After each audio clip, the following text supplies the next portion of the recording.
in the previous session, passing through an excellent journey,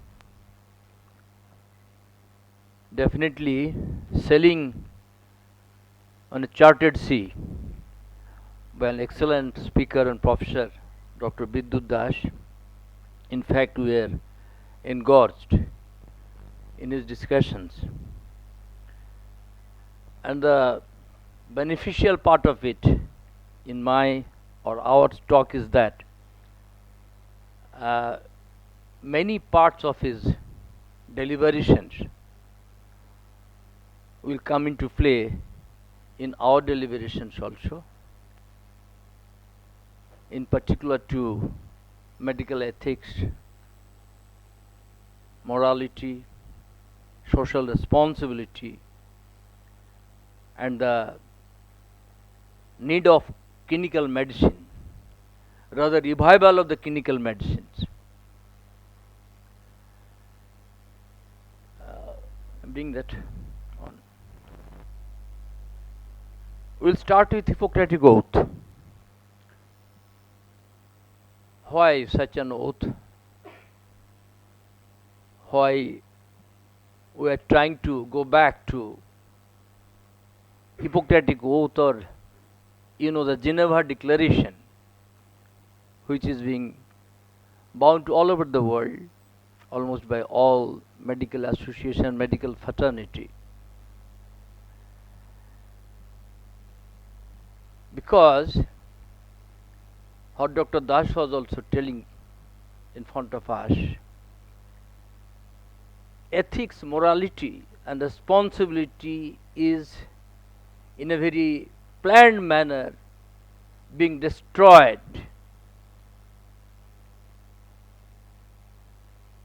Nobody wants an ethical person nowadays. You will not find an ethical businessman, with rare exceptions. If doctors become ethical, moral, socially responsible,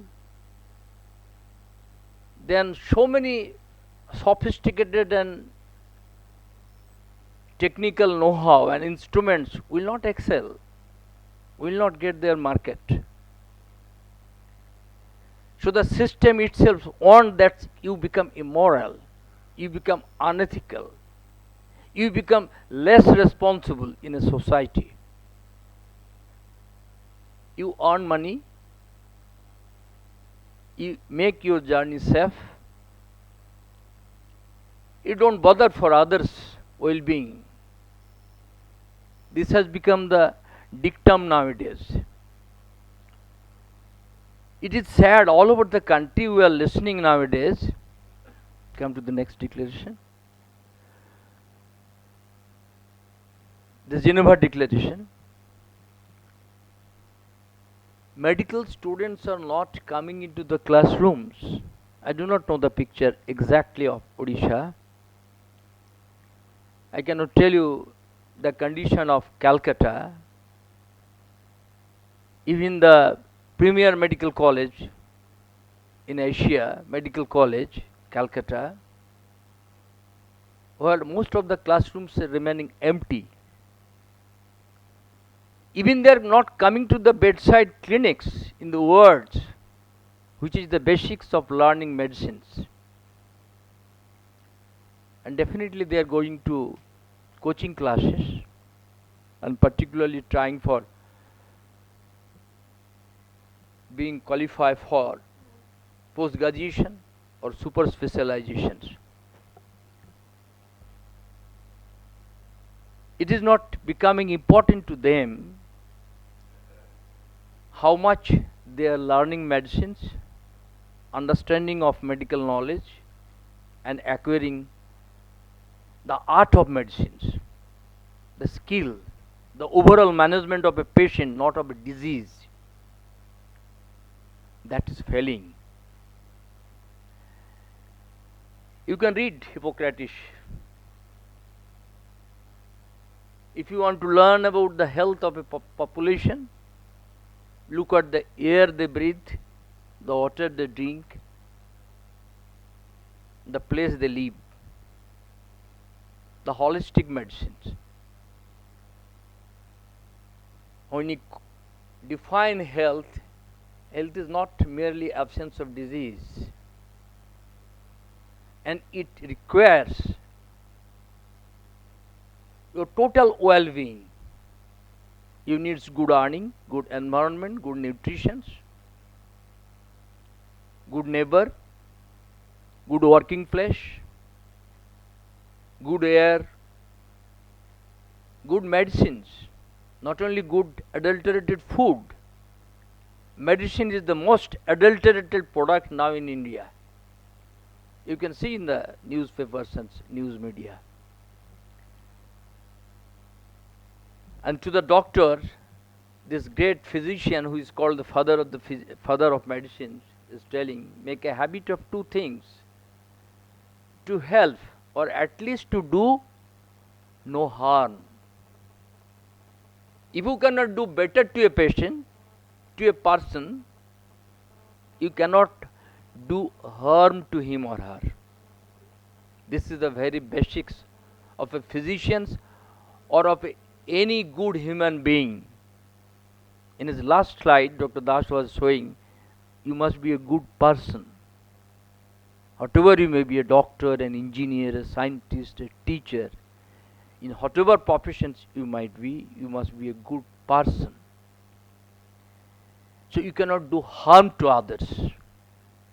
This is social ethics, not only in medical ethics. Next week. When we began as a Homo sapiens in the history, we started together. In that time of history, we cannot live alone, we cannot think over against the fierce nature. Existence was a crisis. So we started together. But with the advent of civilizations, in a certain period of history, we become individuals. From a social being, we become gradually more individual being. What I am today, what I am doing, even we are not thinking what my sons or daughters are doing, what my parents are doing, how they are living, what I am doing, what I am earning. That has become the situations nowadays, currently, particularly in the present scenario all over the world. But here we will not end.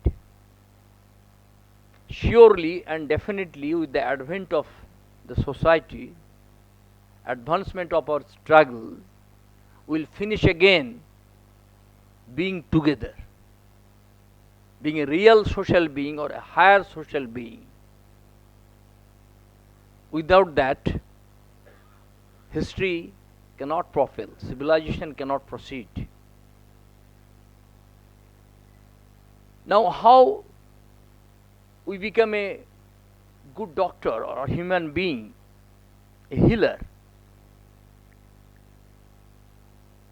We'll take lessons from some of our pioneers,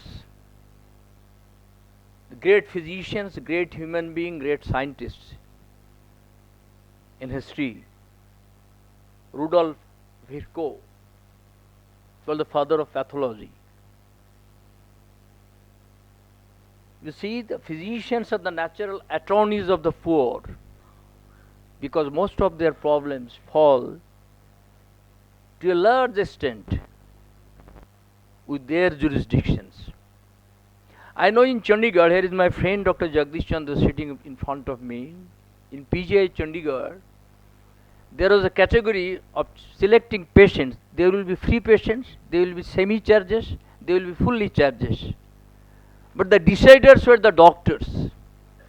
No certificates were required by any panchayats or any municipal commissioners or any MLA or MP. Jagdish could remember in PGI the doctors were the best judge to select he will be a free patient, he will be a fully payment patient, or he will be a half payment patient. And actually such, if he will be good practitioners, from his behavior, from his demeanor, from his culture, what he eats, what he wears, how does he talks, you can easily If you are a social being, you can identify how could be his financial positions. So naturally, what the great man told, attorney matlab lawyers, pleaders, who will talk for the common people, the patients, the suffering lot. It is the physicians, it is the doctors. They will plead to the society or who are in the helm of the affairs in favor of the patients, in favor of the common people, in favor of the deprived lot, underprivileged.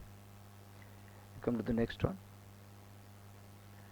And that great man of the century or centuries, 100 times every day, I think all the students, doctors and colleagues know. Every day I remind myself that my inner and outer life lives on the labor of other men, living and dead. And I must exert myself in order to give into the same measure that I have received and I am receiving. Who are feeding us? In the last Kishan movements in around Delhi capital, our organization, Medical Service Center, worked all over the movements, more than a year. They are being called nowadays, after that movement, they are our Annodata. They produce food. But this is the tragedy of our country. Who produces food, they remain hungry, unfed, starved.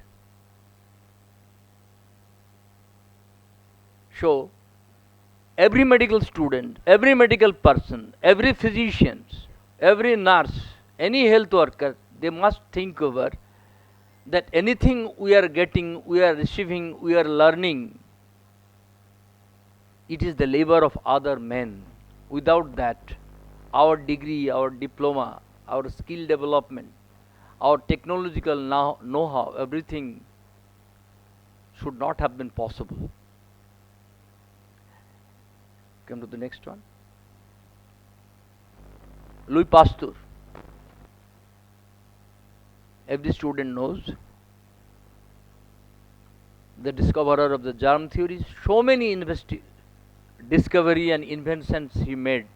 One of the giant scientists, you can tell, Louis Pasteur. Say to yourself first, it is a lesson to every student of medicine. What have I done for my institution? And as you gradually advance, what have I done for my country? Not only for your institutions, for your country, what you are doing, what you could do. And until the time comes when you may have the immense happiness of thinking that you have contributed in some way to the progression, good of humanity.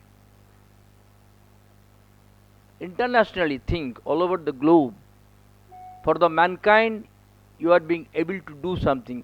Sir जो बोल रहे थे ना, Steve Jobs कह दिए, denting something in the world when you have come over here. Vivekanand told much earlier, যখন এসেছো একটা দাগ রেখে যাবে, in Bengali. When you have come, appeared in this world, you must do something remarkable. You must dent something. The same thing he has uttered. Vivekananda told much before.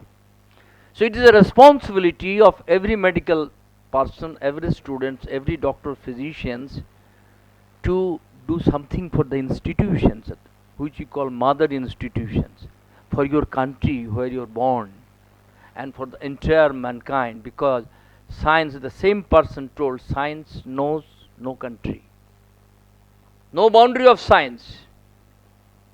In the present world, particularly in India, we are repeatedly, in the name of national glory, everything, they are trying to show to us, these are our indigenous, they are foreign.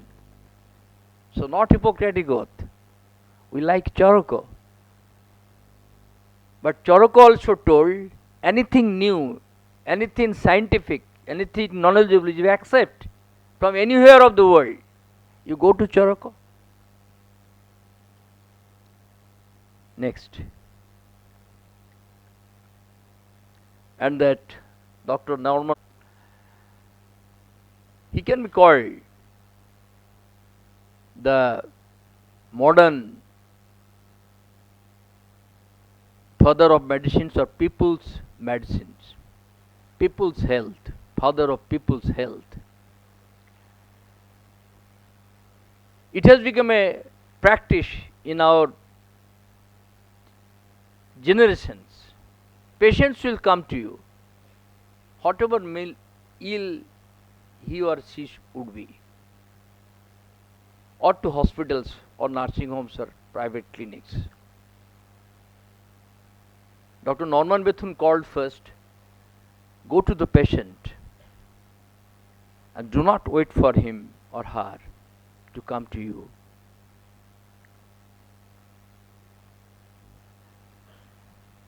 And in a much higher tone, in a new ethical settings, he told that the function of medicines is greater than the maintenance of the doctor's position. We are very worried about doctor's positions. Nowadays, nobody can think over that such a person like Dr. Das can be without private practice. That generation is almost extinct, sir. We got some good people, good physicians, good human beings, according to the practice of the governments, etc. They were allowed to practice, but they never lost any time in their hospital wards or towards giving time for teaching to their students or giving deliberations to them for skill developments.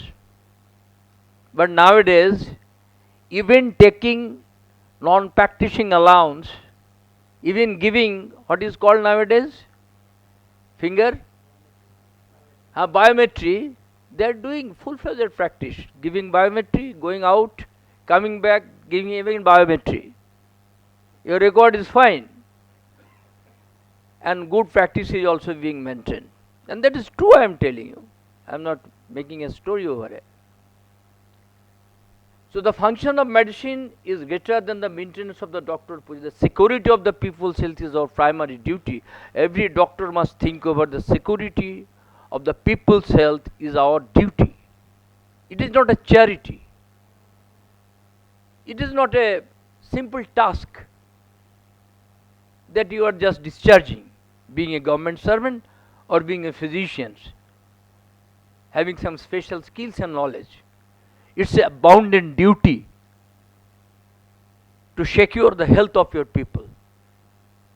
And we are above professional privileges. Being doctor, being a physician, being a scientist, we cannot seek any privilege from the society.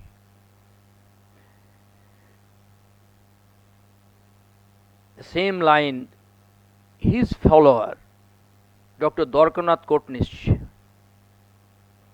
he went to the Civil War of China, being a part of the Indian medical mission, when Dr. Subhash Chandra Bose, being the president of Indian National Congress, free independent, and Jawaharlal Nehru was the international secretary of National Congress that time. The 5-man medical mission, he was the youngest after doing his just internship and halfway housewifeship. From Mumbai, he sailed with that team. What Dr. Kotnis is telling? Let me dedicate my life to the people. And next, when a patient needs sympathy and encouragement, it is the duty of a doctor and nurse to fulfill it by doing their best, even of the cost of their lives. Many scientists, many people laid down their life for upholding truth. If we go to the history of sciences, we can find it. Giordano Bruno, you know the history of Galileo, he was jailed only to dispel truth, nothing else. Jenner died on experimentation. And so many scientists, so many doctors in the history of science, you can see not only physicians, they dedicated their life for healing their patients' ailments. So we should keep in mind that patience is our priority, primary, everything. Everything is next. First is our patient and their cure, their well-being. That should be the motto of any physicians. That is our ethics. Next. Now, to give proper health care, to get proper understanding, what Dr. Das was presenting in before us, we must have the good bedside knowledge and clinical medicines. Clinical medicine is coming in contradictions to sophisticated investigations and technology nowadays.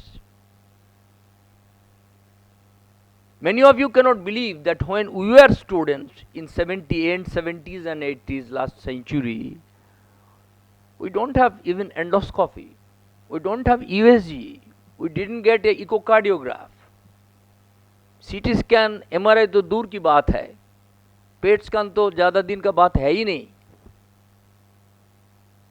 था ही नहीं. Only clinical medicines, X-ray, röntgenogram, ECG, electrocardiogram we got, and pathological some basics investigations. Barium mills were there for GI investigations. These are the only investigations. We have battery of gadgets nowadays, but judicious use of that, what Dr. Das already uttered over here, we need not require any repetitions,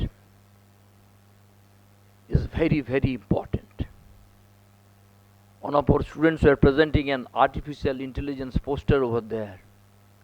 It's a definite aid in future for the development of medicines and healing and maintenance of health of our populations worldwide. But its judicious use and use with bedside medicines is a must. Without the knowledge of and understanding of clinics, clinical medicines, even the most sophisticated instruments cannot solve a difficult problem in medicines, I can tell you.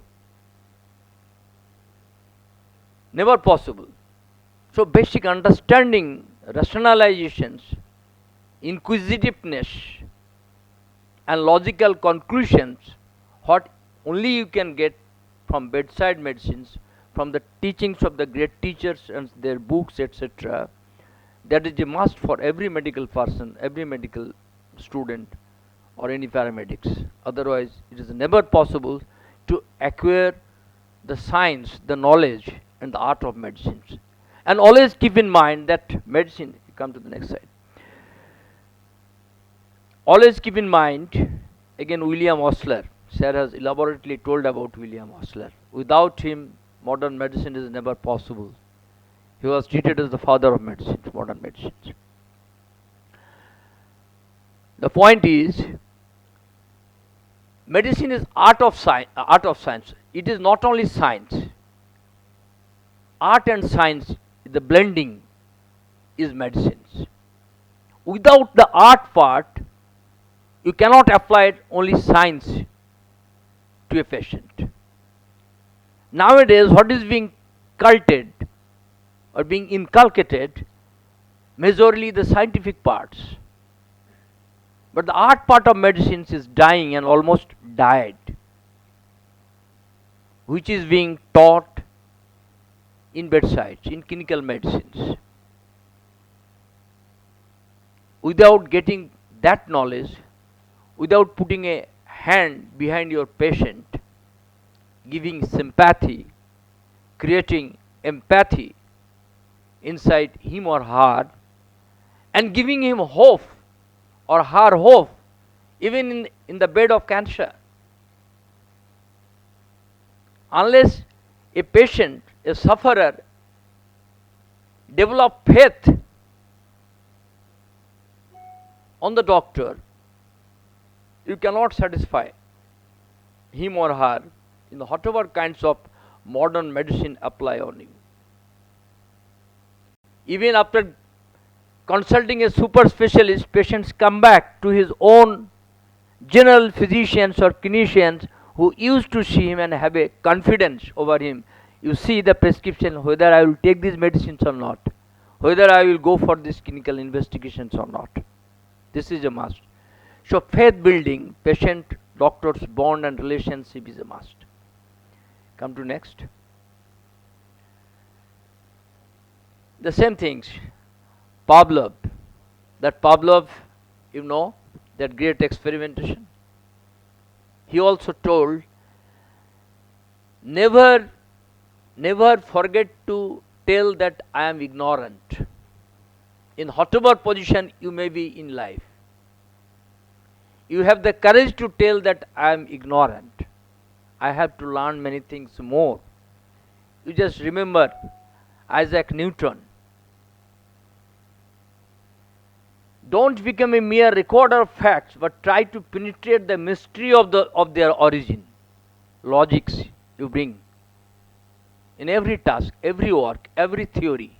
Then only you can acquire skill along with your scientific data and parameters. Next. Same thing, Samuel Hahnemann, the father of homeopath. The standard of physician, how it should be. The high and only mission of the physician is to restore the sick to health, to cure, as it is termed. Restoration of the sick, restoration from illness. And that man again told, the highest idea of cure is rapid, gentle and permanent. Gentle, that gentleness was brought in medicine's contribution, a great also by Hahnemann. You just think over, before discovery of anesthesia, how surgery was held. You have seen the pictures, many persons are tightly holding a person on the table and the surgeon with a saw is trying to chop up leg or something. Before anesthesia era of gentleness in medicines, in cure, that you get contribution there of Hahnemann also. Next, we can go for. Who is he? Students. Florence Nightingale, huh? Florence Nightingale, pioneer of modern nursing. What she is telling, let us never consider ourselves finished nurses. Similarly, never think yourself finished doctors. We must be learning all of our lives. Up to the last breath you have to learn if you rightly want to be a real physician. The very first requirement in a hospital is that it should do the sick no harm. That also earlier we got from Hippocrates. If you don't do any better, don't do any harm. That should be a dictum in our life. Next. Now it is the era of commercialization and commodifications of everything, and medicine is no exceptions, like education, you can understand. Capitation fee for undergraduate and postgraduate seats now crossing lakhs to crores. Am I right? We are against it. Medical Service Center is against it. And commercialization is a hindrance towards clinical medicines, towards medical ethics, towards social responsibility. You listen, you are entered in private medical college, say 100 students, very strict examination system. You are not passing out.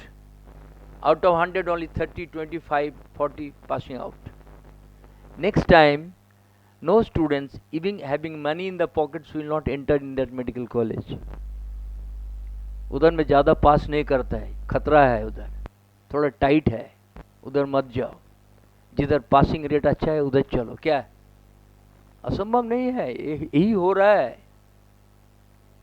The Medical Council itself and further NMC, National Medical Commission, against whom we had to made a nationwide platform to fight. Dr. Das knows, all medical teachers knows. They are reducing the standards of the laboratories, the classrooms, the necessities, the lands, what you require to build up an ideal medical college and hospital and research center. For the benefit of whom? Not for our population, not for our medical people, for the benefits of the medical business people. Or you can simply call them medical corporates. You know, all over now, next to real estate business, the most flourishing business is health business, and next is education business. And in India, you will see so many sophisticated medical institutions, 5 stars, 7 stars, 9 stars, where not only rich Indians, not only from our neighboring countries, but from Western countries, Europe, America, they are coming over here to treat for their ailments, because in much less price, less package, they are getting best treatments what is available in New York or London or Paris. You can. So nowadays, if you discover insulin, you suppose how many crores you could get? Billions or millions in dollars. What Dr. Frederick Banting is telling, insulin doesn't belong to me, it belongs to the world. Ethics comes from here. Morality generates from here. Not from a person or doctor, a physician or a scientist who become crore-patis or millionaires or billionaires. Next. The same thing we hear from Madame Curie, double Nobel laureate. Madame Curie, you know. Radium is not to enrich anyone. It is an element. It is for all people. It is for all people. It is impossible. It would be contrary to the scientific spirit if our discovery has a commercial future. That is an accident by which we must not profit. We have the courage and moral to say like this: even any of our discovery, any of our inventions, if we want to be faithful to medicines which is meant for mankind. Come to next.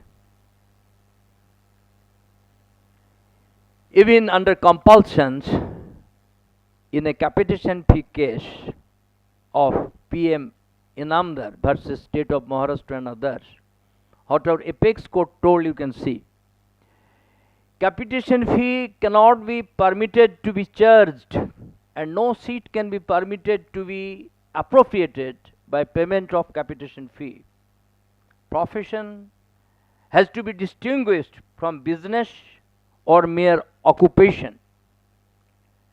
While in business and to a certain extent in occupation, there is a profit motive. Profession is primarily a service to society. A service to society wherein earning secondary or incidental. Today, again if you go back to Supreme Court, whether you gave this judgment, maybe they denied or they forgot. Otherwise, in case of, say, simple, the case of Avhaya in Arjikor Medical College, the behavior of Supreme Court, on the cases of electoral bonds, in many reputed medicine companies the behavior of Supreme Court, but under some compulsions and countrywide movement of students, Supreme Court had to pass such kinds of judgment. But still in India, capitation fee based, and perhaps more than government medical colleges, the number of private institutions is more nowadays in India. Come to the next. What should we do? Let me finish my chapter. It is puzzling.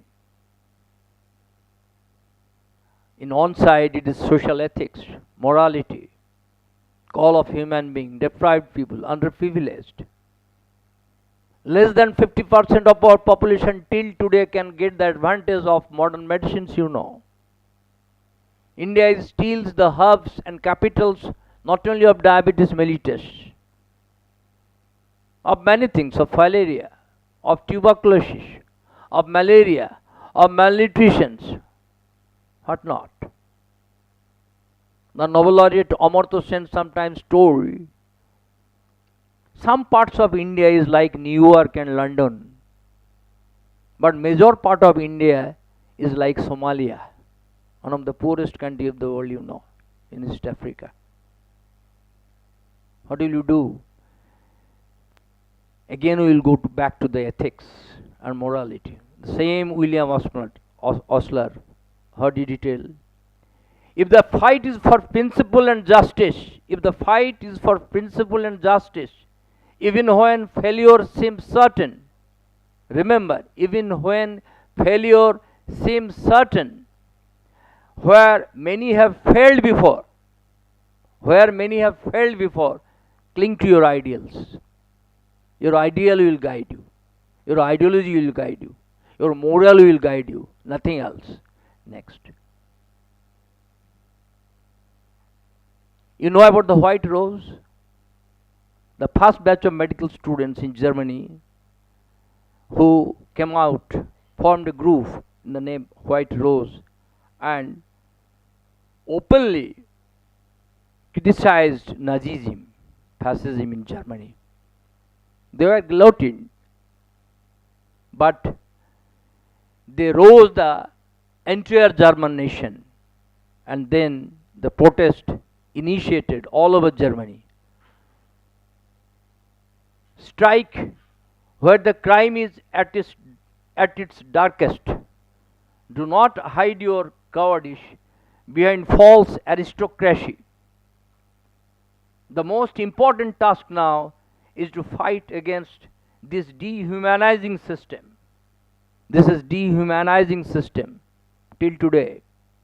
And each individual has a definite role in trying to destroy it. Each one is trying to convince himself that he is not responsible. मैं responsible नहीं हूँ. Everybody we are thinking in any case of the society, I am not responsible. इसमें मेरा क्या करना है? Each one is trying to convince himself that he is not responsible, but none can deny it. It is mine, yours, and everyone's crimes. They are medical students, Hans, Sophie, Skulls. Next.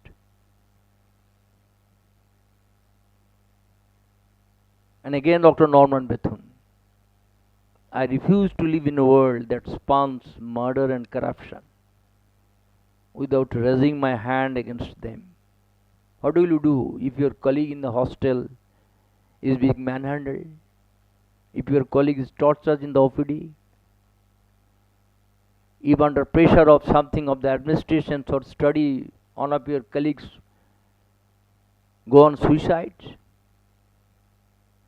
What will you do if Arjikar recurs anywhere? Can you sit tight? Will you not come out? Will you not respond to the words of Norman Bethune or White Rose or William Osler? We must. This is ethics. This is morality. This is social responsibility. And for that reason, Dr. Norman Bethune, told, let us redefine medical ethics. It is not a simple relations of doctors between doctors, a simple exchange of etiquettes. It is the moral and social responsibility of the physicians for the security of the people's health, for the well-being of the underprivileged, for the poor lot of people. Thank you very much.